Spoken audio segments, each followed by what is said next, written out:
ನಮಸ್ತೆ ವೀಕ್ಷಕರೇ, ನಾನು ನಿಮ್ಮ ಜಯಶ್ರೀ.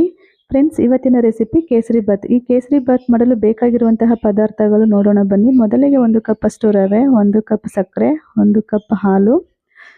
ನಾನಿಲ್ಲಿ ತುಪ್ಪ ಬಳಸ್ತಾ ಇದ್ದೀನಿ. ನೀವು ತುಪ್ಪ ಬದಲಿಗೆ ಎಣ್ಣೆ ಕೂಡ ಬಳಸಬಹುದು. ಸ್ವಲ್ಪ ಗೋಡಂಬಿ, ಸ್ವಲ್ಪ ದ್ರಾಕ್ಷಿ, ಕುಟ್ಟಿ ಪುಡಿ ಮಾಡಿರುವಂತಹ ಏಲಕ್ಕಿ ಪುಡಿ, ಇದು ಸ್ವಲ್ಪ ಫುಡ್ ಕಲರ್. ನಾನಿಲ್ಲಿ ಲೆಮನ್ ಯೆಲ್ಲೋ ಫುಡ್ ಕಲರ್ನ ಬಳಸಿದ್ದೀನಿ. ನೀವು ಕೇಸರಿ ಕಲರ್ ಕೂಡ ಬಳಸಬಹುದು. ಮಾಡೋದು ಯಾವ ರೀತಿ ಅಂತ ನೋಡೋಣ ಬನ್ನಿ. ಮೊದಲು ಸ್ಟವ್ ಆನ್ ಮಾಡಿಕೊಂಡು ಒಂದು ಪ್ಯಾನ್ ಇಟ್ಟಿದ್ದೀನಿ. ಪ್ಯಾನ್ ಬಿಸಿ ಆಗ್ತಾ ಇದ್ದಾಗೇ 2 ಸ್ಪೂನ್ ಅಷ್ಟು ತುಪ್ಪನ ಹಾಕೊಂಡಿದ್ದೀನಿ. ತುಪ್ಪ ಕಾಯ್ದಿದೆ. ಇವಾಗ ದ್ರಾಕ್ಷಿ, ಗೋಡಂಬಿ ಎರಡನ್ನೂ ಹಾಕ್ಬಿಟ್ಟು ಚೆನ್ನಾಗಿ ಫ್ರೈ ಮಾಡ್ಕೊಳ್ತೀನಿ. ಸ್ವಲ್ಪ ಕಲರ್ ಚೇಂಜ್ ಆಗಬೇಕು, ಒಂದೊಳ್ಳೆ ಘಮ ಬರಬೇಕು, ಗೋಲ್ಡನ್ ಕಲರ್ ಬರೋ ತನಕ ಹಾಗೆ ಫ್ರೈ ಮಾಡ್ಕೋಬೇಕು. ನೋಡಿ, ಇವಾಗ ಆಗಿದೆ. ಒಂದು ಪ್ಲೇಟ್ಗೆ ತೆಗೆದಿಟ್ಕೊಳ್ತಾ ಇದ್ದೀನಿ. ನೋಡಿ, ಇವಾಗ ಹುರಿದಿದ್ದಾಗಿದೆ. ಇದನ್ನು ಸೈಡ್ಗೆ ಎತ್ತಿಟ್ಕೊಳ್ತೀನಿ. ಆನಂತರ ಅದೇ ತುಪ್ಪದಲ್ಲಿ ಈಗ ರವೆನೂ ಸಹ ಹುರ್ಕೊಳ್ತೀನಿ. ರವೆ ಚೆನ್ನಾಗಿ ಹುರಿಬೇಕು, ಹಸಿ ವಾಸನೆ ಹೋಗೋ ತನಕ ಚೆನ್ನಾಗಿ ಹುರ್ಕೊಳ್ಳಿ. ರವೆ ಒಂದು ಒಳ್ಳೆ ಪರಿಮಳ ಬರೋ ತನಕ ಚೆನ್ನಾಗಿ ಹುರ್ಕೊಳ್ಬೇಕಾಗುತ್ತೆ. ನೋಡಿ, ಇವಾಗ ಚೆನ್ನಾಗಿ ಹುರಿದಿದ್ದಾಗಿದೆ. ಈ ಸಂದರ್ಭದಲ್ಲಿ ನಾನು ಕಾಯಿಸಿರುವಂತಹ ಬಿಸಿ ನೀರನ್ನು ಹಾಕ್ಕೊಳ್ತಾ ಇದ್ದೀನಿ.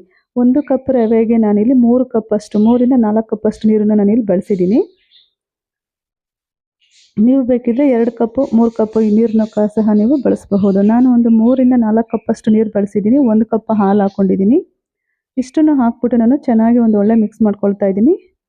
ನೀವು ಇದೇ ರೀತಿಯಾಗಿ ಮಾಡ್ಕೊಳ್ಳಿ. ಸ್ವಲ್ಪ ಫುಡ್ ಕಲರನ್ನು ನಾನಿಲ್ಲಿ ಹಾಕೊಂಡಿದ್ದೀನಿ.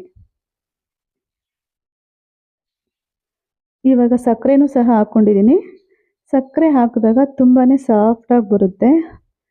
ನಾವು ಬಿಸಿನೀರು ಹಾಕಿರ್ತೀವಲ್ಲ, ಆವಾಗಲೇ ರವೆ ಚೆನ್ನಾಗಿ ಬೆಂದಿರುತ್ತೆ. ಈ ಸಕ್ಕರೆ ಹಾಕಿದಾಗ ತುಂಬಾ ಸಾಫ್ಟಾಗಿ ಕೇಸರಿ ಬಾತು ತುಂಬಾ ರುಚಿಯಾಗಿ ಬರುತ್ತೆ. ನೋಡಿ, ಈ ರೀತಿ ಸಕ್ಕರೆ ಹಾಕಿದ್ಮೇಲೆ ಚೆನ್ನಾಗಿ ಮಿಕ್ಸ್ ಮಾಡ್ಕೋಬೇಕು.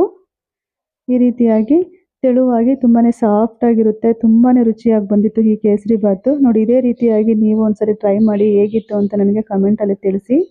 ನೋಡಿ, ಇವಾಗ ದ್ರಾಕ್ಷಿ, ಗೋಡಂಬಿನೂ ಸಹ ನಾನಿಲ್ಲಿ ಹಾಕ್ಕೊಂಡಿದ್ದೀನಿ.